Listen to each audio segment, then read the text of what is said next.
संभाजीनगरच्या लिंबे जळगाव परिसरात भीषण अपघात झाला आणि या अपघातात 4 जणांचा मृत्यू झालाय तर 1 जण गंभीर जखमी आहे। आजी, आई आणि 1.5 महिन्याच्या बाळासह 7 वर्षीय चिमुकलीचा या गंभीर अपघातात मृत्यू झालाय।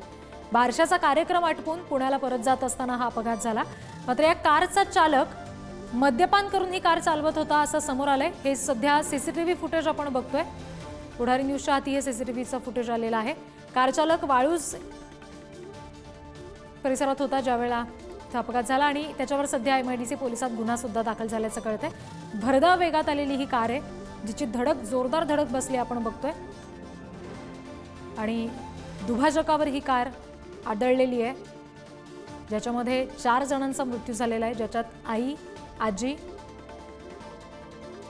1.5 वर्षाचं बाळ आणि आणखी एका चिमुकलीचा समावेश आहे। आणखी तपशील घेणार आहोत प्रतिनिधी सचिन जिरे यांच्याकडून। सचिन, सध्या आरोपी नेमका कुठे आहे आणि त्याच्यावर काय नेमकी कारवाई होऊ शकते? रिद्धी, सध्या आरोपी पोलिसांच्या ताब्यात आहेत। त्यांना रात्रीच अटक करण्यात आलेली आहे। आपण त्याच ठिकाणी आहोत ज्या ठिकाणी हा अपघात घडलेला आहे।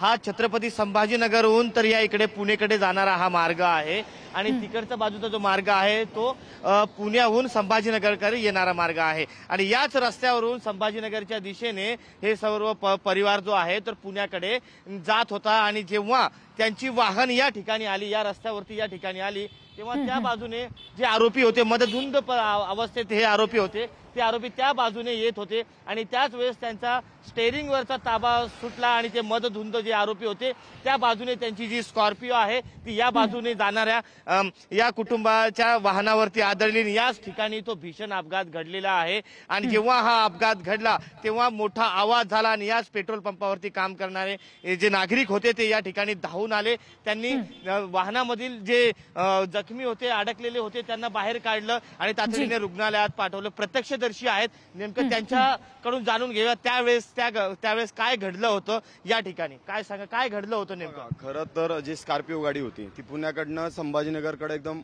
भरधाव वेगात येत होती आणि त्यांचं नियंत्रण सुटून जे नाहक कुटुंब आहे, कारण का जो अजय बारसकर आहे ते जखमी गंभीर, त्यांची मिसेस मृणाली ते वारल्या, मृणालींची आई त्यांचं पण निधन झालं आणि 10 वर्षानंतर त्यांना एक बाळ झालं, गोंडचं आणि छान बाळ झालं। 4 महिन्याचं बाळ पण ह्या अपघातामध्ये त्या ठिकाणी त्याचा मृत्यू झाला, त्याचं निधन झालं, त्या बाळाचं पण।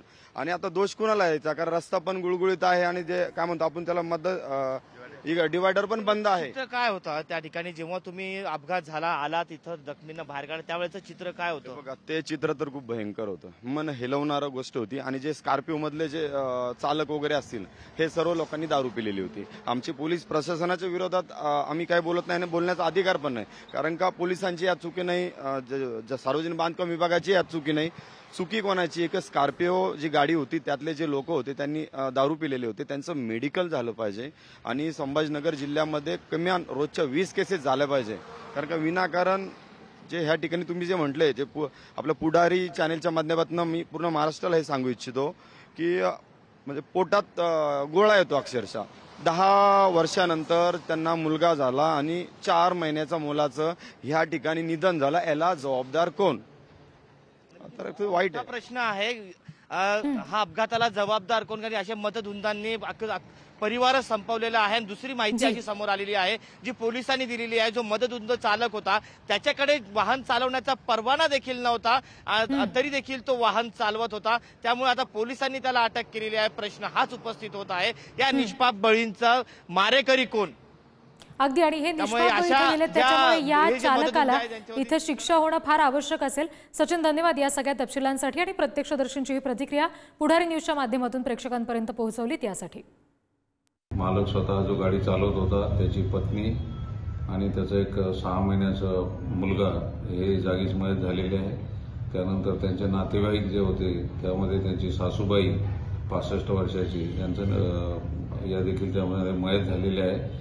तसंच त्यांच्या नातेवाईकांची एक मुलगी 7 वर्षाची, असे एकूण 4 इसम याच्यामध्ये मयत झालेले आहेत आणि 2 इसम जे आहेत ते जखमी आहेत।